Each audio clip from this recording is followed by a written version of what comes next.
What's up guys, this is Darkbblue, a gamer who loves Souls-like games, looter games, and every game that involves build making. This is the first part of my Lords of the Fallen combat guide. I'm planning on a twofold guide. This one focuses on analyzing each combat mechanic individually, and the next one will combine them together to actually form some practical strategies. You will see some unique analysis in this video that you won't be able to see elsewhere. Don't forget to like and subscribe. Now let's dive right into it. There are 4 mechanics about your character: basic moveset, range attack, lamp, and free combo. Let's start with basic movesets. You have the following movesets: while standing, light attack, heavy attack, and charge attack. After evading move including dodge, leap, and backstab, you have light attack and heavy attack. While sprinting, you have light attack and heavy attack. And additionally, you have a kick attack and a special attack. Note that you have 2 stances, one-handing and two-handing. Both stances have full movesets described just now, but there is some difference. For example, your attacks will never bounce off walls when two-handing, which is a great advantage. By replacing your shield with another weapon, you can enable dual wielding. In fact, dual wielding only affects the moveset that originally is governed by one-handing. According to my observation, without using any enchanting sorcery, dual wielding has little effect over your damage. The damage of one light attack when one-handing is 190, while it is 94 times 2 while dual wielding. But if you use enchanting, dual wielding does have more damage output.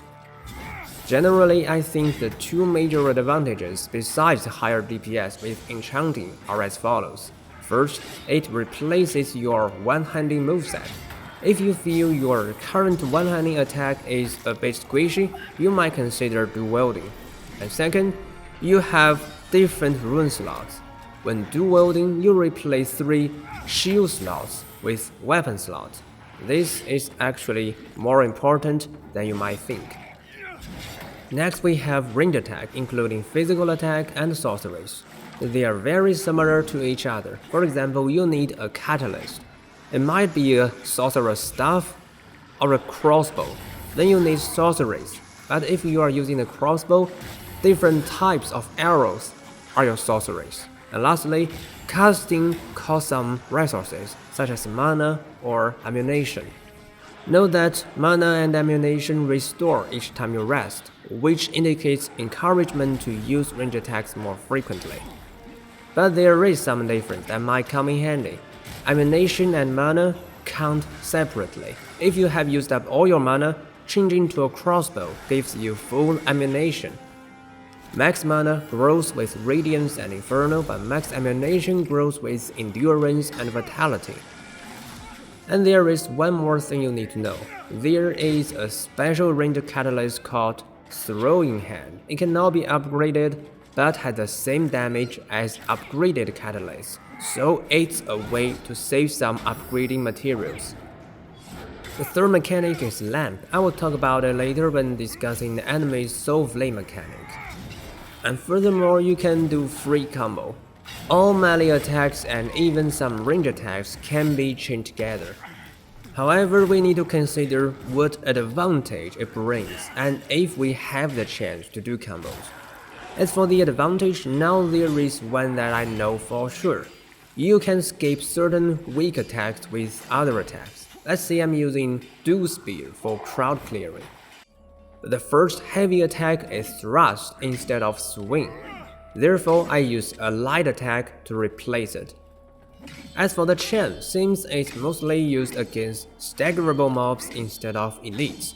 But I'm still working on it and see if I can find something more.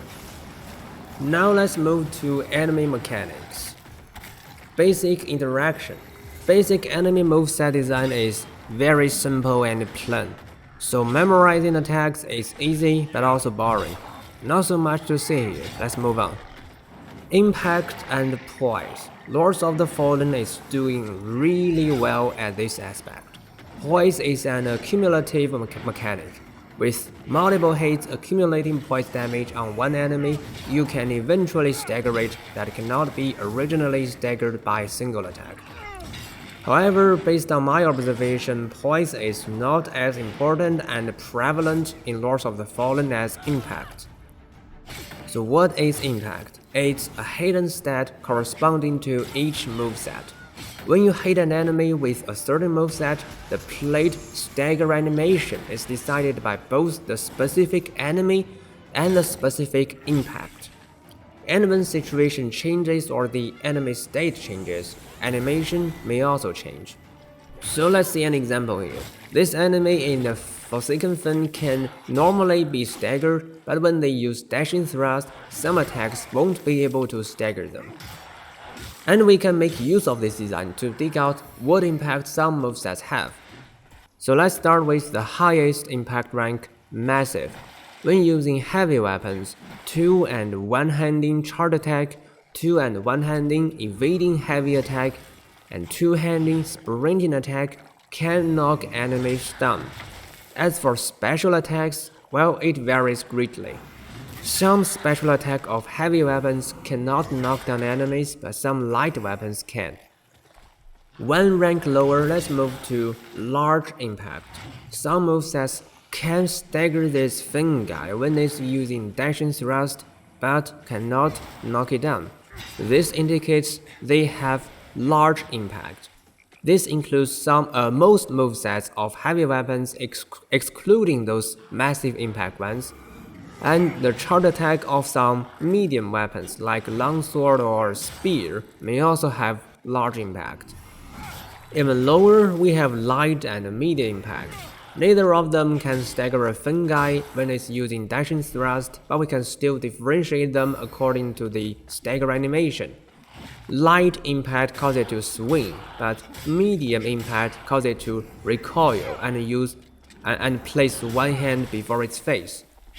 Very importantly, many traditionally unstaggerable enemies such as large bosses can be actually staggered with enough impact.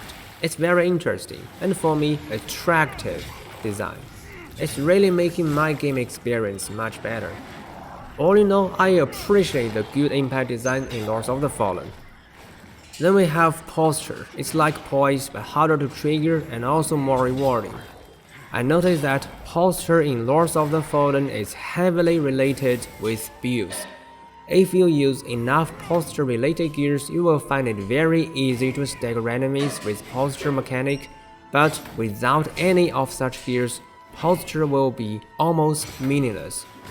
Well, it's a weird design decision, but I guess it's not that bad. Finally, we have Soulfly attack. Theoretically, it creates a huge attack window by staggering enemies and boosts your damage output, but it's not very practical in my opinion. I mostly use it to grind for runes. If you deal enough wither damage to an enemy, you can trigger a special fatal attack performed with your lamp.